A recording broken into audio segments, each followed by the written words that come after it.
90 Days, 90 Reasons, number 59, is written by Mr. Stephen Elliott, who is the author of 7 books, including The Adderall Diaries and Happy Baby.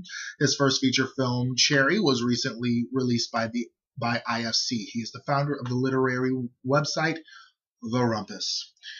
Reason number 59, I'm voting for Obama because he makes the world safer. When Obama came into the office, he inherited George W. Bush's disastrous handling of the Middle East, in particular the invasion of Iraq under false pretenses of weapons of mass destruction. The war cost tremendous resources, much more than universal health care, and it has left us vulnerable for attacks from many sides. Our relationship with the Middle East is complicated, and it will always be. I remember visiting Gaza in 2001 and coming to the conclusion that Israel had to unilaterally dismantle the Gaza settlements in order for there to be peace.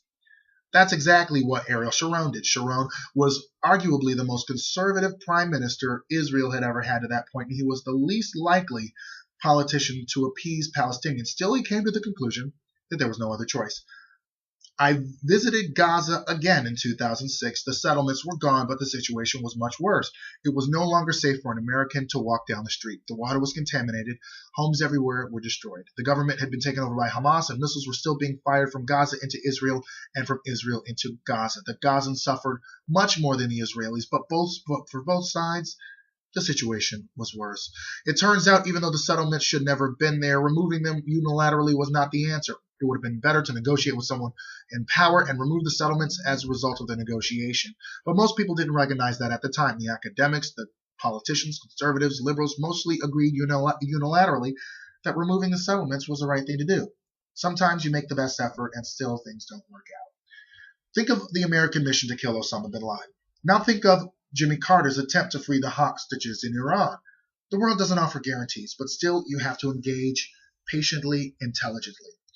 The question is never who started it. The question is always, how do we make things better?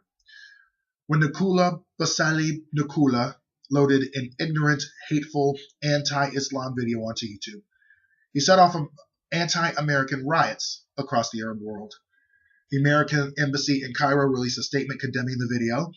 Mitt Romney slammed the Obama administration for appeasement, accusing Obama of apologizing for America and aligning with the attackers who killed the U.S. ambassador to Libya in Benghazi. It turned out the statements released by the American embassy in Cairo were made prior to the attack on Benghazi. Rather than correct himself, Romney continued to politicize the issue, criticizing Obama for not defending the filmmaker's free speech rights.